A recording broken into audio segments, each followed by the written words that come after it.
1993 में सैकड़ों बेगुनाहों की जान लेकर फरार हुआ था दाऊद इब्राहिम। आज की कहानी है अंडरवर्ल्ड डॉन दाऊद इब्राहिम की। क्यों दाऊद का नाम सबसे बड़े गैंगस्टर के रूप में लिया जाता है? किन मामलों में भारत दाऊद को कानून के कटघरे मिलाकर 3 दशक से भी अधिक समय से सजा दिलाने का प्रयास कर रहा है? और आखिर दाऊद का लॉरेंस बिश्नोई से क्या कनेक्शन है? जानेंगे आज के वीडियो में इन तमाम सवालों के जवाब। दाऊद इब्राहिम कास्कर का जन्म 1955 में मुंबई में हुआ था। उसकी परवरिश मध्य मुंबई की एक झुग्गी बस्ती डोंगरी में हुई थी। दाऊद इब्राहिम के पिता एक पुलिस कांस्टेबल थे। दाऊद इब्राहिम कम उम्र से ही चोरी डकैती में शामिल हो गया था। शुरुआत में दाऊद ने डोंगरी में लड़कों का अपना गिरोह बनाया जो छोटे छोटे तस्करी और हिंसा में भाग लेते थे। ये तब तक जारी रहा जब तक वो अंडरवर्ल्ड के तत्कालीन डॉन हाजी मस्तान के गिरोह के संपर्क में नहीं आया। जब वह हाजी के साथ काम करने के लिए आया था तब वो मात्र 19 साल का था। हालांकि उसे उस उम्र में भी किसी और की छत्र छाया पसंद नहीं थी।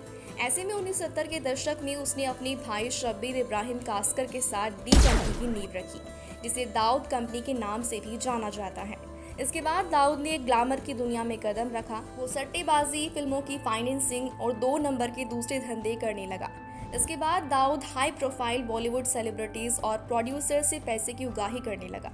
कम समय में ही दाऊद ने अपने नाम का आतंक दुनिया भर में फैलाना शुरू कर दिया। इसके गुर्गों ने 25 से अधिक देशों में मादक पदार्थों की तस्करी की। इसके बाद दाऊद ने एक ऐसी घटना को अंजाम दिया जिसके बाद वो पूरी दुनिया में जाना जाने लगा।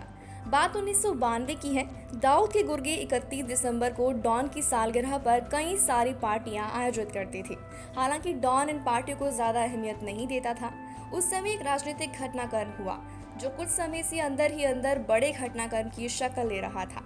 6 दिसंबर 1992 को हिंदूवादी संगठनों के एक हुजूम ने अयोध्या में एक मस्जिद बाबरी ढांचे को गिरा दिया।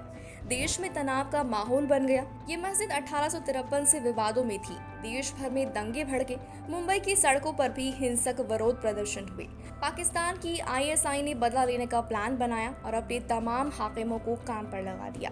आईएसआई ने दाऊद इब्राहिम, अनीस इब्राहिम, मोहम्मद दूसा, टाइगर मेमन और ताहिर मस्जिद समेत यूरोप में बसे कई दूसरे मुसलमान सरगनाओं को जुटाया। फिलिस्तीन मुक्ति संगठन, अफगान मुजाहिदीन और दुबई में बसे कई सारे लोगों को जिम्मेदारी दी। आईएसआई तत्काल हमला करना चाहती थी ताकि उसे बाबरी मस्जिद के बदले से जोड़कर देखा जाए। वो मुंबई के नौजवानों को ऑपरेशन में शामिल करना चाहते थे ताकि इसमें किसी तरह का पाकिस्तान कनेक्शन ना दिखाई दे।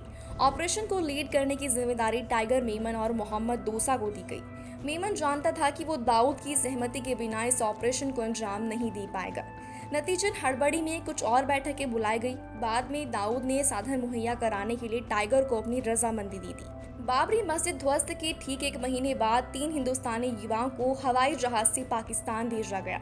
वहां उन्हें गोलाबारी से लेकर आरडीएक्स बिछाने तक की ट्रेनिंग दी गई। इन 3 हिंदुस्तानी युवाओं के दिमाग में जिहाद का जज्बा ठूस ठूस कर भरा गया। उन्हें गुजरात दंगों में मुस्लिम महिलाओं के साथ जाति के वीडियो दिखाए गए। इन युवाओं ने जबरदस्त हमलाकार बदला लेने का वादा किया, जिसके बाद फरवरी 1993 में विस्फोटक सामग्री को महाराष्ट्र के रायगढ़ तट से मुंबई लाया गया और 12 मार्च 1993 को 10 सिलसिलेवार बम धमाकों ने मुंबई में दहशत फैला दी। सुबह जब दाऊद के आदमियों ने मुंबई में आतंकी हमले के लिए बम रखने शुरू किए, उसके कई घंटे पहले टाइगर मेमन और उसका पूरा परिवार, बूढ़े माँ बाप, 4 भाई, उनकी बीवियां देश छोड़कर भाग चुके थे। पुलिस को टाइगर मेमन की भाभी रुबीना की वैन और उसके भाई याकूब मेमन का स्कूटर रास्ते में खड़ा हुआ मिला। धमाके के बाद कुछ आरोपियों को गिरफ्तार किया गया। कुछ पाकिस्तान भागने में कामयाब रहे। पूरा देश इन धमाकों के लिए दाऊद को जिम्मेदार ठहरा रहा था।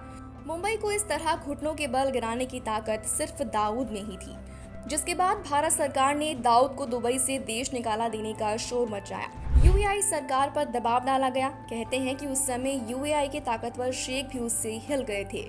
1985 के बाद दाऊद इब्राहिम की पहली तस्वीर 2016 में सामने आई, जिसमें वो पूरा दिखाई दे रहा था। उसके बाद दाऊद की कोई तस्वीर पब्लिक डोमेन में नहीं आई। 12 मार्च 1993 को मुंबई में 13 जगह ब्लास्ट हुए थे। इसमें करीब 257 लोगों की मौत हो गई थी और 700 लोग गंभीर रूप से जख्मी हो गए थे। इस घटना के बाद भी दाऊद ने मुंबई में अपना गैर कानूनी कारोबार जारी रखा। फिर बाद में उसने भारत से भागकर पहले गल्फ देशों में, फिर पाकिस्तान में जाकर पनाह ली। पाकिस्तान के कराची में अपना ठिकाना बनाया और अब परिवार के साथ वहीं पर रहता है।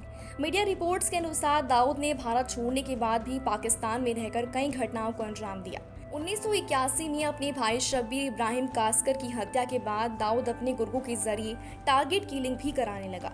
इस बीच उसने अपने भाई के हत्यारों को एक एक करके मरवा दिया। वहीं मुंबई अंडरवर्ल्ड में शुरुआती दौर में दाऊद को मुच्छड़ के नाम से भी जाना जाता था, लेकिन भारत से भागने के बाद वो लगातार अपना नाम और पहचान बदलता रहा।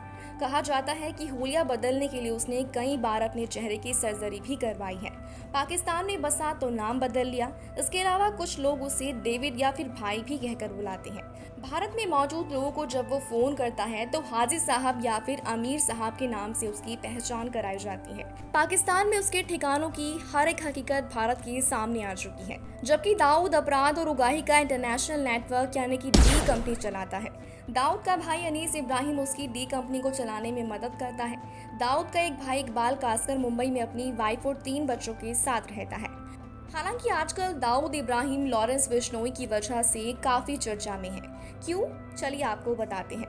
दरअसल हाल ही में मुंबई के बांद्रा में बाबा सिद्दीकी की गोली मारकर हत्या कर दी गई थी। वारदात में शामिल 3 से 2 शूटर्स को गिरफ्तार कर लिया गया है। बाद में इस हत्या की जिम्मेदारी सोशल मीडिया के जरिए लॉरेंस बिश्नोई के लोगों ने ली। लॉरेंस बिश्नोई और उसका नेटवर्क अभूतपूर्व तरीके से फैला हुआ है, ठीक वैसे ही जैसे 90 के दशक में दाऊद इब्राहिम ने छोटे मोटे अपराध करते हुए अपना नेटवर्क खड़ा किया था। लॉरेंस बिश्नोई की भी अब दाऊद इब्राहिम से तुलना की जा रही है। दाऊद इब्राहिम की तरह ही बिश्नोई गैंग ने छोटे मोटे अपराध से अपनी शुरुआत की, फिर खुद का अपना बड़ा गैंग खड़ा कर लिया। अब नॉर्थ इंडिया में बिश्नोई गैंग का कब्जा हो चुका है। बिश्नोई गैंग में 700 से ज्यादा शूटर्स हैं, जिसमें 300 पंजाब से जुड़े हैं। Social media platform Facebook, Instagram, YouTube के जरिए बिश्नोई और गोल्डी बराड़ की फोटो डाली जाती है और इस तरह गैंग का प्रचार प्रसार किया गया। बिश्नोई गैंग ने साल 2020 से 2021 तक करोड़ों रुपए एक्सटॉर्शन से कमाए और वो पैसा हवाला के जरिए विदेशों में भेजा गया। और दाऊद की तरह ही खतरनाक अपराध और लंबी एरिया तक फैले नेटवर्क की वजह से ही लॉरेंस को दाऊद इब्राहिम की तरह कहा जाता है।